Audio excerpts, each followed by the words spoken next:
से अदालत से गुज़ारिश की कि इस कानून के तहत इससे निपटा जाए क्योंकि इसने पूरा का पूरा पाकिस्तान के कानून को तोड़ा है। दोस्तों, पिछली वीडियो में मैंने आप लोगों को बताया था कि पाकिस्तानी वकील असलम जावेद एडवोकेट हैं जिन्होंने सीमा को पाकिस्तान लाने के लिए हैदराबाद हाई कोर्ट के अंदर पटिशन फाइल की थी।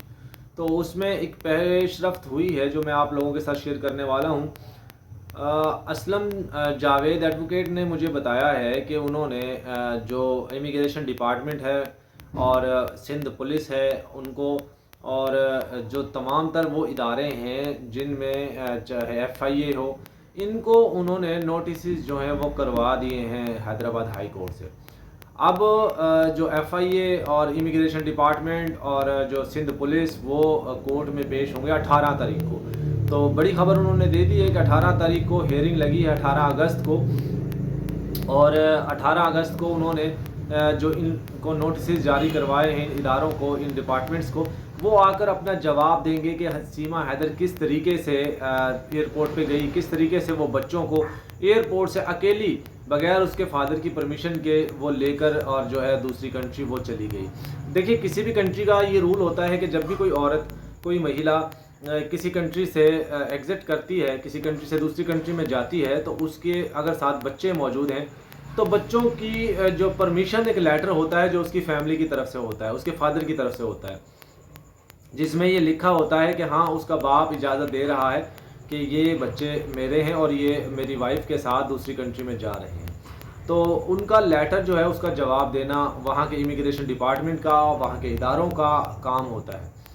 अब सीमा हैदर किस तरीके से बच्चों को लेकर गई ये आज तक कोई समझ नहीं पाया है। ज़ाहिर है 4 बच्चे जिनको वो स्मगलिंग के नाम पर जो है वो पाकिस्तान से नेपाल और नेपाल से फिर इंडिया जो है उसने बच्चे ट्रांसफ़र किए, सारी दुनिया जानती है। लेकिन इसके ऊपर आज तक वहाँ की अदालतों ने, वहाँ के पुलिस ने कोई एक्शन नहीं लिया। देखिए, औरत जब बदकिरदार साबित हो जाती है तो उसका अपने हस्बैंड के साथ कोई रिलेशन नहीं रह जाता और वो ख़ास तौर पे उसके बच्चे तो रख ही नहीं सकती। लेकिन ये औरत बच्चों को ढाल बनाकर यूज़ करते हुए इंडिया लेकर गई है। वहाँ जाकर इसने बच्चे जो हैं वो सचिन के हवाले कर दिए हैं, उनके सौंप दिए हैं वो बच्चे। अच्छा, एक खबर आपको और बता दूं, कुछ दगड़ दल्ले AP सिंह के सीमा के चाटुकार, कुछ सीमा के भक्त ये कह रहे हैं कि सीमा की बेटी का रिश्ता जो है वो मैं अपने भांजे से करवाऊंगा। अच्छा, मैं उनसे ये पूछना चाहता हूँ, तेरी औकात है क्या? तू शक्ल तो अपनी दिखाता नहीं है, मीडिया पर कभी तू आता नहीं है, मतलब तेरी बात पर कोई क्या बिलीव करे? मतलब तू एक काम करना, हैदर की बेटी का रिश्ता तो तू करवा रहा है अपने भांजे के साथ, तू अपनी बेटी क्यों नहीं दे देता हैदर के बेटे को, उस कटवे को दे देना, कटवे को। फिर वो जब हर साल बच्चे पैदा करेगा तेरी बेटी से तो तुझे भी मज़ा आएगा, आनंद मिलेगा तुम्हें। हैदर की बेटी की तरफ तो तू भाग भाग जा रहा है, अपनी बेटी का रिश्ता भी दे देना हैदर के बेटे को। और फिर तेरी इतनी औकात नहीं है जितना तू बोलता है। अगर तेरे अंदर इतनी औकात होती तो तू मीडिया पर अपनी शक्ल दिखा कर आता, ये छुप कर ना आता बेशर्मों की तरह। 3 साल से ज़्यादा इस केस को हो चुका है और अभी तक तुम लोगों ने अपनी शक्ल तक नहीं दिखाई। थू है तुम लोगों की ज़िंदगी पर, थू है तुम्हारे उस माँ बाप के ऊपर जिन्होंने तुम्हें पैदा करके दुनिया में छोड़ दिया कि मुँह छुपाते फिरो। थू है तुम्हारी पूरी फैमिली के ऊपर कि जो तुम लोगों को ये सपोर्ट करते हैं। थू है उन लोगों के ऊपर जो तुम्हारे चैनल पे जाते हैं। बेशर्म लोग हो तुम लोग। औरतों को गालियां देना, औरतों के लिए बुरा भला बोलना, ये दोस्तों वही लोग हैं जो हिंदुस्तान का नाम खराब कर रहे हैं। उस हिंदुस्तान में जिसको आतिथ्य देवो भव कहा जाता है, उस हिंदुस्तान के अंदर, जिस हिंदुस्तान में औरत को देवी माना जाता है, उसकी पूजा की जाती है, उस हिंदुस्तान में, जिस हिंदुस्तान में ये औरतों को कन्या मानते हैं, वहाँ पर ये लोग औरतों को इस तरह मीडिया पर बैठकर गालियाँ देते हैं। शर्म नहीं आती तुम लोगों को? बहरहाल दोस्तों, ये तो एक अलग टॉपिक है, इस पर भी हम बात करेंगे।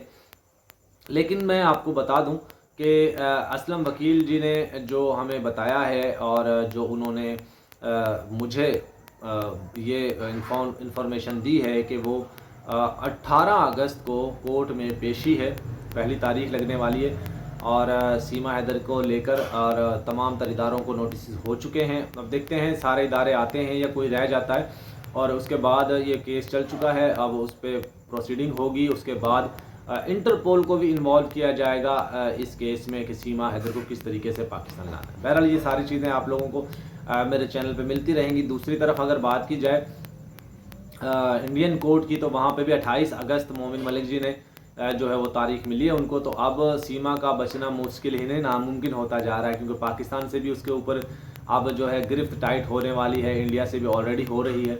और बस करेंगे इस पे मोमिन मलिक जी और जो असलम जी के लिए दुआ कीजिएगा आप लोग कि वो जल्दी से जल्दी अपनी मकसद में कामयाब हों और सीमा को डिपोर्ट करवाएं, जेल में डलवाएं और बच्चों को स्पेशली तौर पे पाकिस्तान डिपोर्ट करवा दें। तो दोस्तों ये चैनल आप लोगों के लिए बनाया है, इसको ज़रूर सब्सक्राइब कर लीजिएगा। मुझे उम्मीद है आप लोगों को पहले भी बहुत प्यार दिया आप लोगों ने मेरे चैनल्स को। सचबा टीवी चला गया, उसके बाद पक्की बात आया, उसके बाद और सचबा टीवी मैंने बनाया हुआ है, तो ये चैनल भी आप लोगों के लिए ही बनाया है, इसको भी ज़रूर सब्सक्राइब कर लीजिए। और मेरा एक चैनल है पक्की बात, उसको भी जल्दी से मोनेटाइज करवा दीजिए ताकि वहाँ से हम लोगों को कोई फ़ायदा स्टार्ट हो जाए। तो उम्मीद है आप लोगों को जो इन्फॉर्मेशन दी है वो अच्छी लगी होगी। आज की वीडियो को यहाँ एंड करते हैं। अपना अपनी फैमिली को ख्याल रखिएगा, दुआ में मुझे याद रखिएगा। Good bye.